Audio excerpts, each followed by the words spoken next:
You're listening to Women's Media Center Live with Robin Morgan.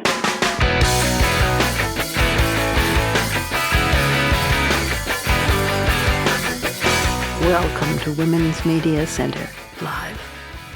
I'm Robin Morgan, and today we're going to talk about a very forbidden, dirty, unspeakable subject: aging. Well, this is what Gloria and I often call not for sissies. And it's quite an interesting challenge. And wonderful, but oh wow. And the way this country treats the aging population is another matter altogether that we're going to go into partially, at least today. The book we're talking about is called DisElderly Conduct. It's a wonderful title. And it's about assisted living and hospice and end-of-life politics, really. Judy Karofsky is the author, and she presents a personal account of unmet needs in assisted living and hospice. She wants to spark a conversation about new approaches for America's aging population. There are over 30,000 assisted living facilities in the U.S., and that differs from nursing homes. We'll get into that.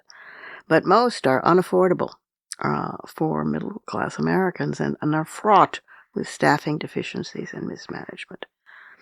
And the chapter on hospice care distinguishes it from assisted living through the author's experiences and her misconceptions, and then moves to a broader discussion of Medicare spending, and considering the fact that this particular administration under Trump is out to gut, if not outright flat destroy, Medicare entirely. It may be moot to discuss this, but we'll do it anyway. So, we're going to go into Judy Karofsky, and she herself is quite special. She was one of the very first women mayors in the country. During her term of office in the city of Middleton, Wisconsin, she established a now thriving senior center and emergency medical services. She served on the executive staff of a governor and held multiple roles in housing and economic development for a state agency, a nonprofit housing development and organization, and her own research firm. And before organizing for and providing care for her mother, she filled interim positions for a statewide women's network focusing on elder economic security. And she's written on institutional investing in seniors' housing and served on nonprofit and municipal boards. She holds an A.B. cum laude from Bryn Mawr in economics and a master's degrees from Brandeis University and the University of Wisconsin-Madison. She completed 8 marathons, several half marathons, and countless 10K races. An only child, a mother of 3 and grandmother of 5, she lives in downtown Madison, and she was remarkable working with her mother together. So after this very short break, I will return with Judy Karofsky. Stick around.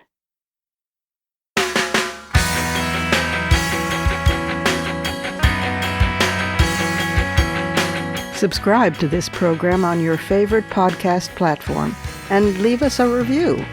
Follow us on Twitter at WMC Live, like our Facebook page at facebook.com/WMC Live, and visit us at WMCLive.com for more information about our show and our guests. You're listening to Women's Media Center Live with Robin Morgan.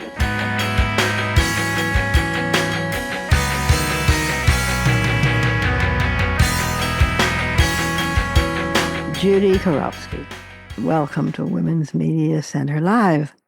So happy to be here this morning, Robin. Well, I'm delighted that you're happy, and you have delivered a hell of a book, I tell you.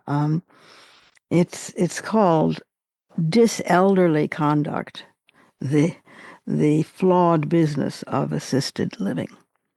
And let me tell you, it gives you pause. It gives you pause and also a tail and ears and everything else. It's chilling. It's really chilling. You had been active as a city mayor and a political being and working a lot in terms of senior living before your mother needed you to do that. But then when she did, you sailed in and took charge and did very well. But my God, what you were put through and what she was put through, it is just awful. I mean, we knew that there was a problem in terms of the aging population in this country, a desperate problem. But I didn't realize how terrible it was. And it's, well, diselderly conduct is a frightening book. You go into the menus, the venues themselves, the staff, and we all know, or we should know, that the people who work in these places in nursing homes, or which are different from assisted living, but the people who work there are ill paid and not paid enough and not treated well enough. But still, the level of disengagement is terrific and terrifying. So talk about this, Judy. Talk about when you first discovered. Thank you, Robin. It is a moving discussion, deeply moving. I think we can sum it up by saying that assisted living is a business. Assisted living is a huge business. There are over 30,000 assisted living facilities in the U.S. right now. They might look like healthcare institutions. Yes, people do confuse them with nursing homes. We can go into that this morning. But assisted living, most people don't understand the difference between assisted living. There is a difference. We can go into the history of how they came to be. Assisted livings do operate without any federal oversight. There was a Senate committee that was working on some of that last year, but of course the whole political geography has changed since then. But there are no federal regs over assisted living. There are over nursing homes, but not over assisted living. Some states might have regulations, but they vary and they are not impressive. And I live in the state of Wisconsin, and the regs here tend toward the not impressive side. Assisted living is driven by a profit motive, and that's why you find in the book discussions about the kind of advertising they do, PR, marketing. They're all the same forces of contemporary corporate capitalism. And they're targeted toward the decision makers, the people perhaps one generation down, who are deciding how and where elderly people should live probably for the remainder of their lives. And yes, the biggest problem is staffing, the lack and the turnover of caregivers, all of which ties to the very timely discussion about immigrants and immigration. How and whether we're closing the door to the very people who could be helpful if they were trained, appreciated, managed well, if they themselves had health care, and if they were organized. We are talking to people who will be residents. We're in that category, Robin. You and I talked about having met many years ago. Briefly. We're talking to their children who are the decision makers. And as a close friend of mine says to me over and over, we're talking to the policymakers. Talking to those who have the ability and responsibility to affect change. So it's a very serious problem. I can tell you about the history of assisted living facilities and how they came to be in the 1980s. They're not a very old type of living facility. Did they grow out of nursing homes? They grew in spite of nursing homes. A person named Karen Brown Wilson, whose story, by the way, is followed in Atul Gawande's Being Mortal. He covers it in pages 87 to about 100, although he doesn't basically write about assisted living. He basically is talking about palliative care at home, but he does bring up the option of assisted living as part of his narrative. So Karen Brown Wilson's mother had a stroke at age 55, and her dad had already died. Her mother would have spent the rest of her life, and did in fact, in a nursing home, round the clock care, no ability to do anything on her own. Karen was in graduate school. She and her husband spent time trying to figure out a way that seniors who needed help but did not need that around the clock care could live in apartments. Her motivating word was home. They wanted to provide homes where there would be locked doors. People could paint their walls. People could bring furniture. Some people could even bring pets. It sounds civilized. It sounded civilized. Karen Brown Wilson started her home in Oregon in 1984. I think there were 124 units. In time, there was another one, and another one, and another one. At the peak, she owned, but by then it was a big business. She owned, and there were investors, of course, and she owned over 180 in several states. My God. At which time, and Gawande covers this part of her thinking, at which time she turned around and realized that there were issues with management, with remote care, with staffing, of course, which always comes up. Yeah. And she's quoted as saying, I love the concept. She repeats that word. I love the concept, but assisted living does not work. So we're kind of in the the upswing from that history.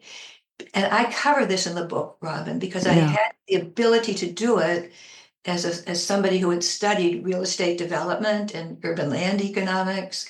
And I had worked on a paper on institutional investing in senior housing. So I had a sense of what it would take to support the industry in terms of financing. But that was in 2006, 07. I think the paper was published in 08 or 09. And after that time came all kinds of forces. Housing bust, people no longer able to even sell their homes to move into assisted living.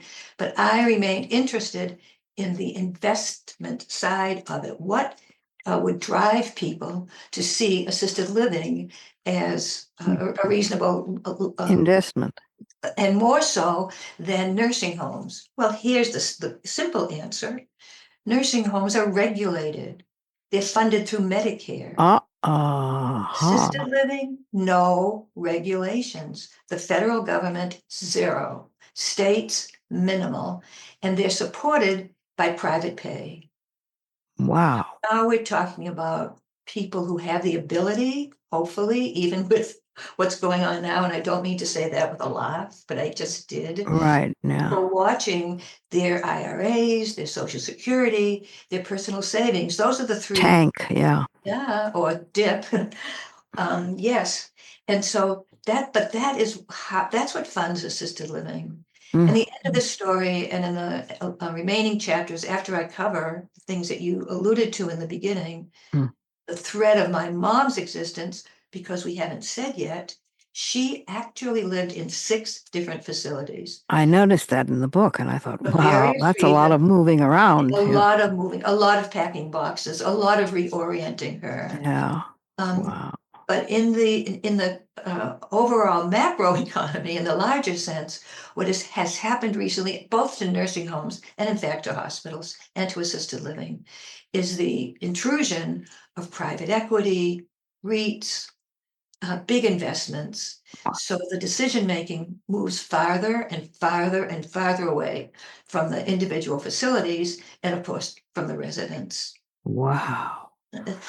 Oh, this is quite depressing, I must say. Mhm. Well, it's sobering. I mean, it means Mhm. we've got a lot of work to do, but it is definitely sobering. And you're helping do the work because as we get the word out, those policymakers Mm. might hear it.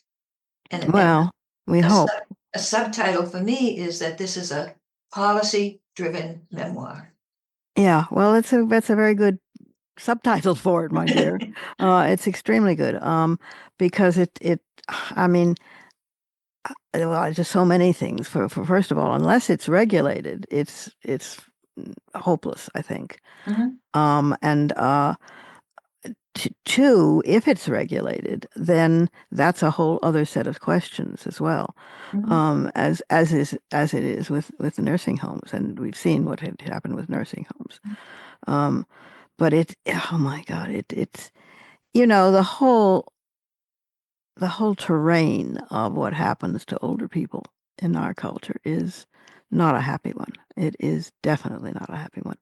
There are places in Scandinavia where the entire town has been constructed in a Mhm. creative way where you have at the center you have schools, and then in the circle around that you have old people, and then in the circle around that, you have young families, and so the children have to come and go, between. I mean, they go through the old people section every day, Mhm. and people come out and give them cookies and say hi, and I mean, there's an integration in the society and in the fabric of society. People who don't want to be around children can just shut their doors, but others can open their doors. And I mean, that's just one example of a different way of operating. And assisted living sounded at first like such a good idea. But if it's not regulated, then that opens the door to a whole lot of horrors, doesn't it? It doesn't, instead of integrated, I'd say that we've segregated our Yeah, seniors into these facilities, yeah. which they all look attractive. I had a professor in graduate school who said when a development occurs, they're frequently named after the landscaping features that are removed for the development. So they're called Maple Tree or Oak Brook or I Pleasant see. Valley. But I see. they all sound attractive. And again, the advertising, for the Sure. most part, is targeted to the decision makers. And who wouldn't want to think that the relative who's now going to be in a facility would have parties, celebrations. Yeah. They're not ashamed to show them on bike rides. So we I say in the book that this is a matter of bait and switch. Yeah. Yeah. That's an Even interesting chapter.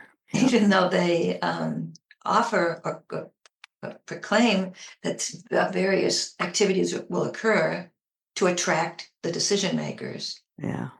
They often don't occur. And as far as bike riding, I suspect But it's the better. decision makers in a patriarchy are men. I mean, the decision Ah, and they tend to be whatever titans of and the the industry, and the caregivers caregivers would tend to be, we are. guess who? We're the women. Yep. The one hurdle we have not overcome in all the years that Robin Morgan has worked on women's issues, starting with women's access to, oh, hello, public office, to be, to be able to join certain clubs, organizations, all of the work, to become lawyers and doctors and Yeah. scientists.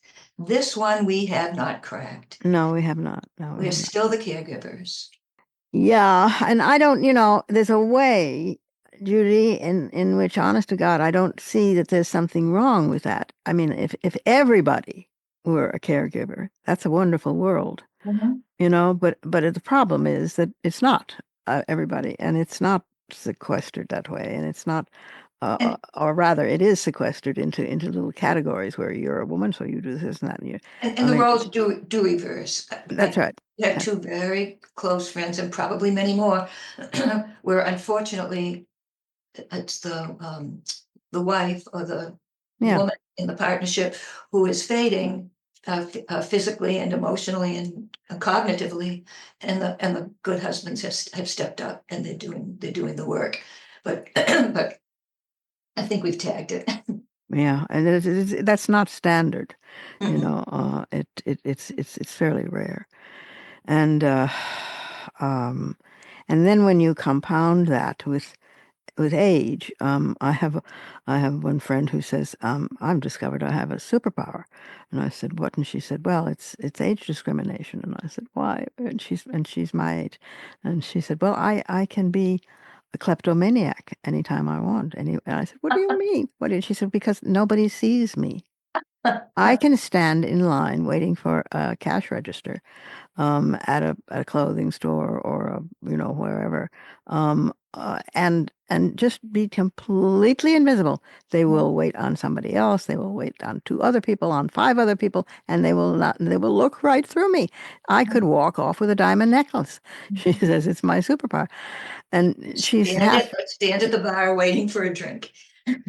Yeah, yeah, yeah, exactly. There is a line, my mother, whose story is, I call it the cautionary thread that we Yeah, book together. She performed as a stand-up comic. She had quite a following just before she had a stroke and then became a resident of assisted living facilities.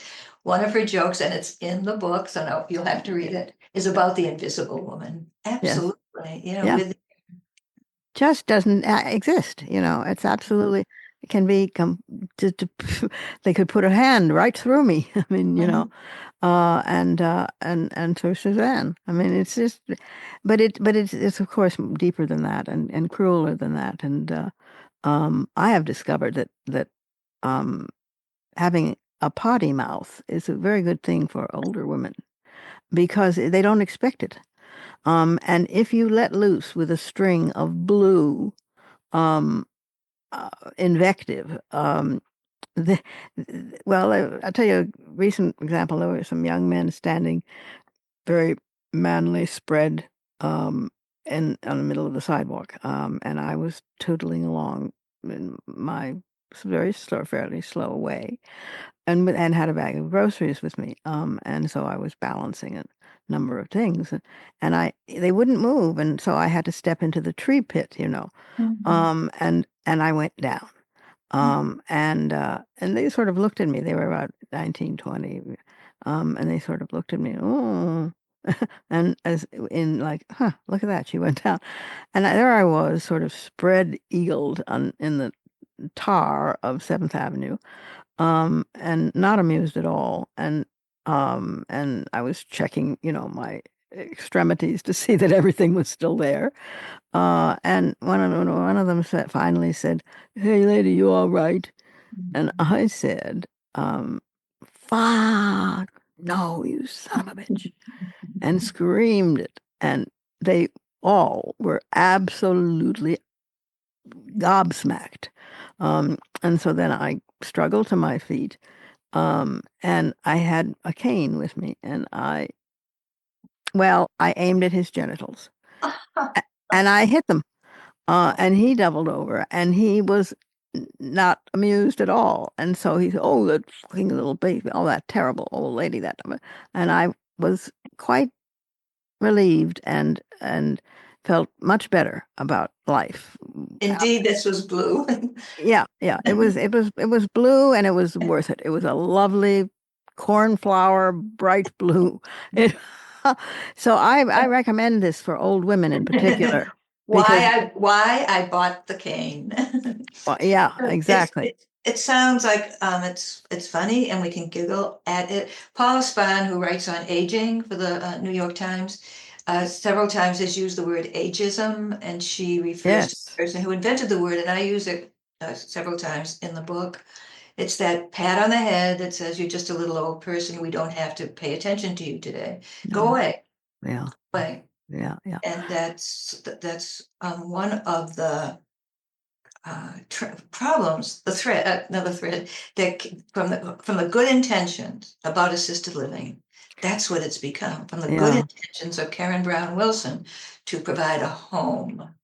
It's instead become a place to go away. You don't Yeah, have to think that's about it. right. That's right. And not feel guilty that you put somebody there. Yeah. Mhm. Yeah. Because Uh, there's pretty trees and there's pretty flowers and the lobby is yeah. so impressive. Right. But that doesn't do it. I mean, that doesn't make what you're looking for. And I don't know that our society is capable of inventing something that you're really. Well, given the demographics, that's maybe the key word of this morning's discussion. Mm, Given the aging of the population, it has to be ready for it. and we have to be ready for it this morning. That's right. And given the care and the medical advances that we've made, which means that people not only live longer, but they're healthy longer for more years. Yeah.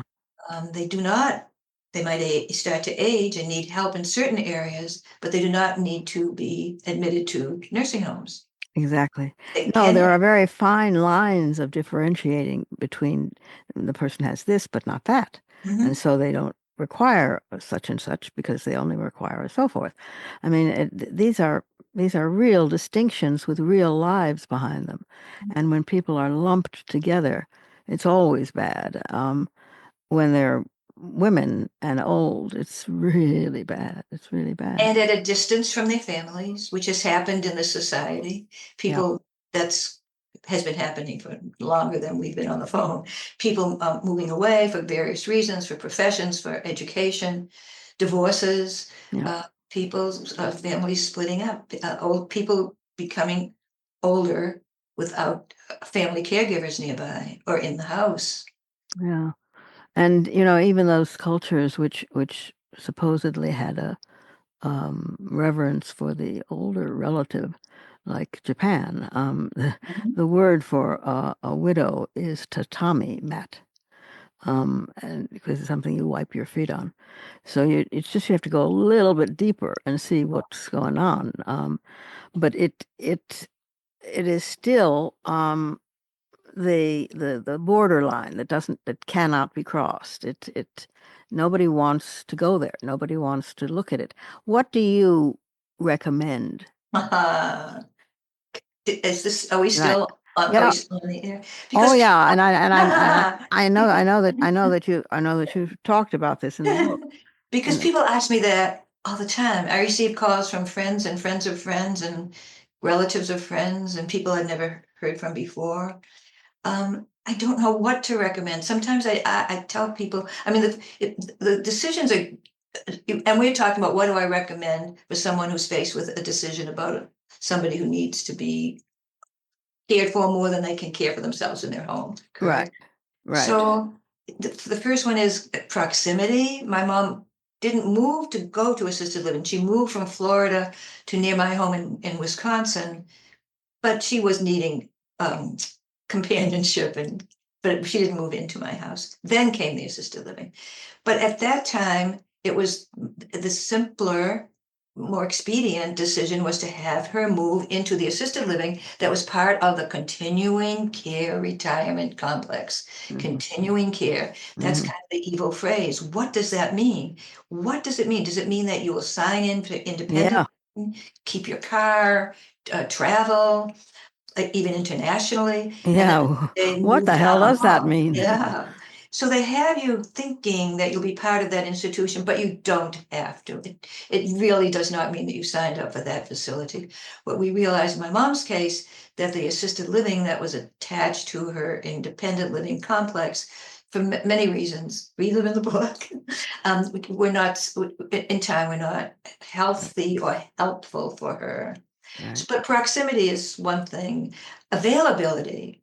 Often people will can have circled a facility that everybody else seems to like and everybody else is happy in.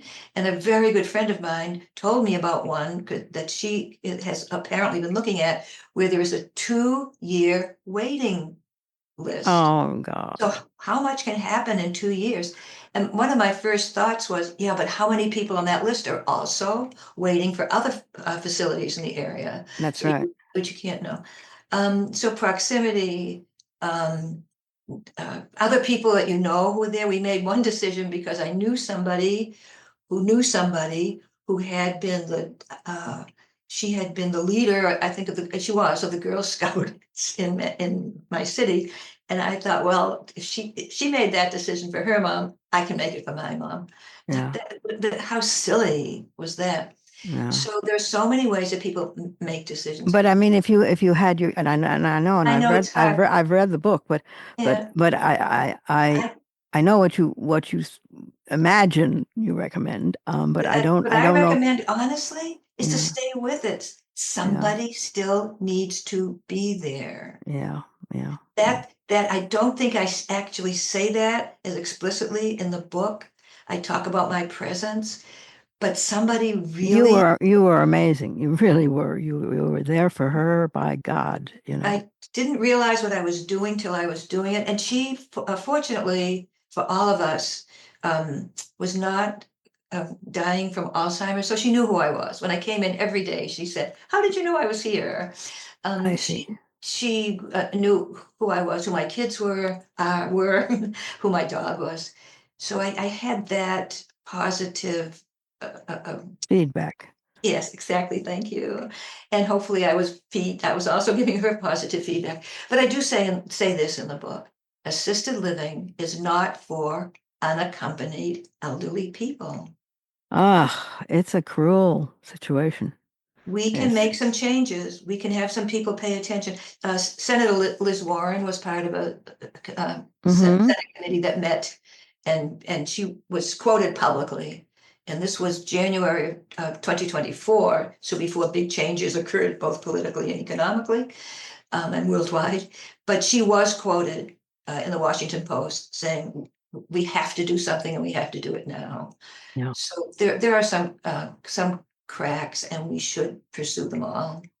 Well, with this administration, mercy missions, civilized mercy missions don't seem to be a priority. And I'm afraid I don't see it happening a whole lot, but it still should be tried. But God, if the aging population was in trouble before, now it's going to face even worse. I mean, when they're talking about doing away with Social Security, that puts a lot of senior people on the street. I mean, it's breathtaking what the They're administration. fighting the forces of contemporary corporate capitalism. Yeah, yeah. And we can't take that any longer. No, you're quite right. You must have been a hell of a good mayor. This is just awful. You go into everything. You go into the food, and those are hilarious. Well, not hilarious, but ironic, funny Hospice. chapters. Yeah, hospice. When you and Oh, I and then speak hospice. again Yes, you go and into talk hospice. about hospice, which is also a business. Hospice is funded by Medicare. People do not understand. I didn't understand that. It's not. Yes, talk about that. Well, there's no Florence Nightingale coming to visit you. No. They're a nonprofit which raise money in the community quite openly, and for profit, but they all survive on Medicare reimbursements for the services and the supplies that they provide to residents, to their patients at that point. Right. So they And they also kick off after a certain point. I mean, if you haven't turned your toes up and croaked, they say, "Oh, no, you have to go out now. We are not in hospice anymore." And you become older during that period, as did my mom. Yeah. She was evaluated at 99 and a half. 99 and a half, Robin. Oh boy. They said that my mother was not dying soon enough. Yeah. They took the wheelchair, they took the bandages, they took the incontinence supply, all these things I had to go buy every night. Oh my God. Cough medicine. Her medicines came from a different source. They took her rides to a doctor, her ambulance rides, we were suddenly being charged for because she was no longer on hospice. Not that we were entitled to that, but we were, because she was receiving Medicare and she had received those services and supplies for almost 3 years at that point. And they just stopped them. They stopped them, and not because they said that she was not dying fast enough, that she was too literate. She knew too many words. They said, "Oh, she could hold her head up." They had various ways of Oh my God. Yes, my God. It's everybody's worst fear. Worst. Yes, and there's nothing there are a third party source that, I mean, I did try to appeal, and they did it twice, also in the book. Once the Right. appeal sort of went through. The second time, when she was 99 and a half, it did not. And the fear is hospice does not want to continue providing services Sure. to people after that many years, after 3 years, because they are being audited. That's right. They don't want to show up as a whatever lenient or overspending hospice facility in Right. Medicare's eyes or in the US government's eyes. So imagine where that's all going now. It's just terrible. It's just awful. I mean, if there were an overabundance of leniency in the halls of power, it wouldn't be such a bad thing. But this is ghastly, and these are the oldest citizens that we have. And There have been people looking at academics looking at that flaw that I just described, where age starts to be a limiting factor, and hopefully that could change. But we know, we've said several times in this call that no, it's not the going world to. is Not going to not change looking soon. fondly on us right now. Yeah, it's not going to change soon, and also not everybody has a daughter like you. You were very hands-on, active, and you were a former politician. And I paid for it. Did And they? you paid for it. That's great, Oh, right? yeah. And you were au courant about the halls of power. I mean, you knew the way things played out, and you knew who to go to, and you knew who to ask, and you knew who to harass and beg and plead and kick and scream. And people don't have any idea. They are let loose in this thicket of sexist and racist and capitalist and this mess. And fear of retaliation. Yeah, I'm That sure. kept a lot of family members from even joining a discussion group. Oh, no, I don't want to be seen there. I see. It's a thicket. Oh, Judy. Well, Stay healthy, it's stay well. heartbreaking. Yeah, thank you very much. I'll try my damnedest, but I, I mean, I am more fragile now than I have been before. I mean, I'm still in pretty good health, and but Keep that cane. yeah, well, I have Parkinson's disease, and I've had it for 10 years, but I had brain surgery, and that seemed to have worked well, and so it's mainly a balance problem, but I'm very afraid of falling, and so one finds these little sort of traps waiting to snap you up, and I'm still writing and publishing and grateful for that, but it's very difficult being old. It's like Gloria and I often say to each other the Betty Davis quote of "Old age is not for sissies," and we believe it. I mean, you are a daughter to dream of, and you were very, very wonderful for your mother. And if only more people would follow the path that you laid out. And we still have our voices. Yep, that's right. But maybe the book will help because it will go places that you can't. But I thank you very much, Judy Karofsky, for being with us today on Women's Media Center Live, and keep up the brilliant work because it's very important. Thank you for being with us. Thank you for your help. We have to take a short break here, but I'll be back in just a moment, so don't go anywhere.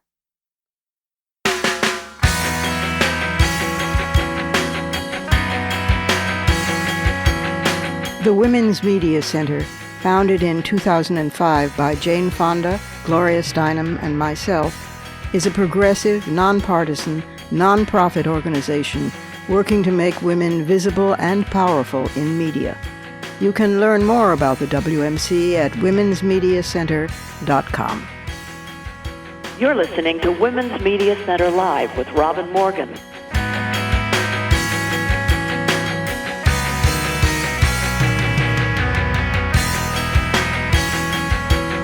Here are some sonnets by Shakespeare on aging, and they are fighting words.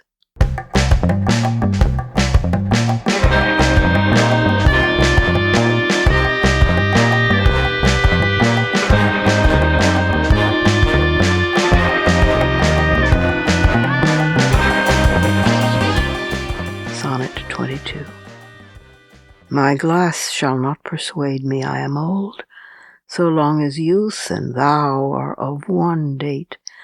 But when in thee time's furrows I behold, then look I death my days should expiate.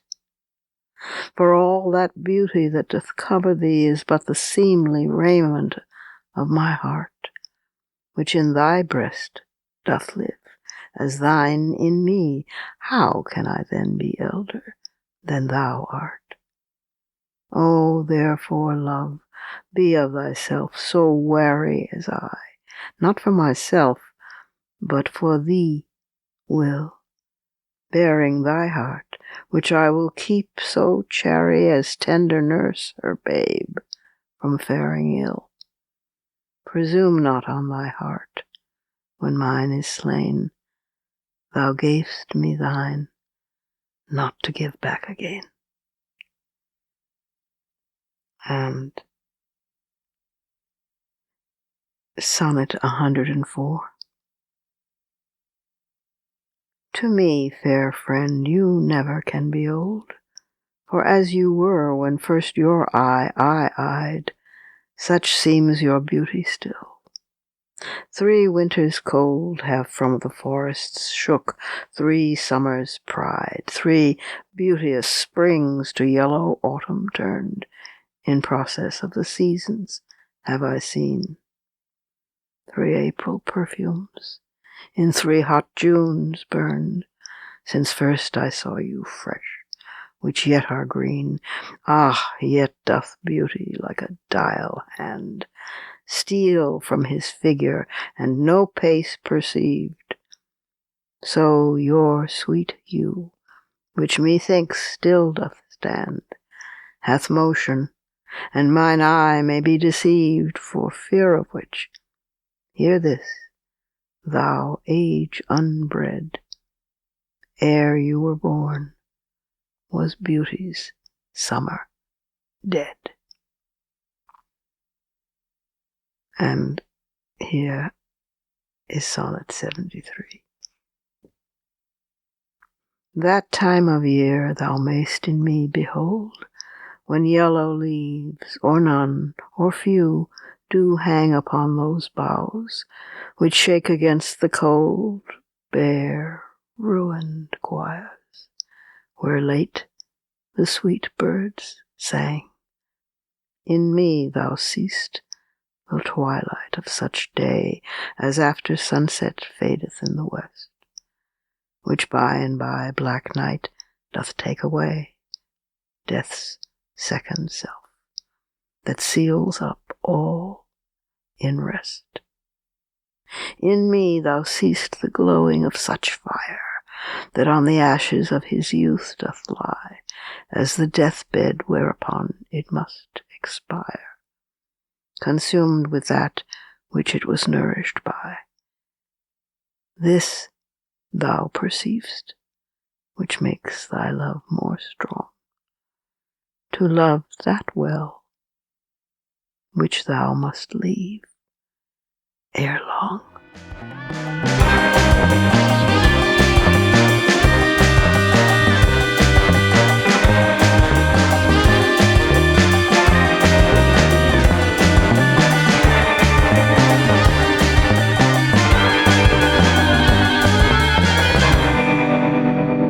And that's our show for this week.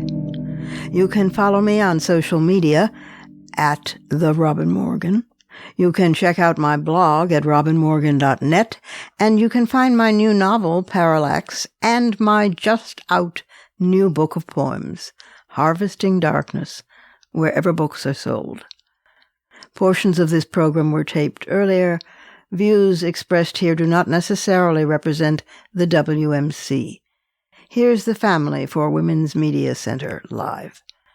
Executive producer, as well as founding and sustaining sponsor, Regina K. Scully.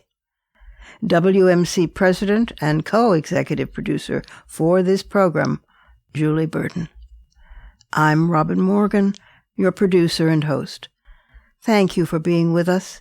Join us next time on Women's Media Center live.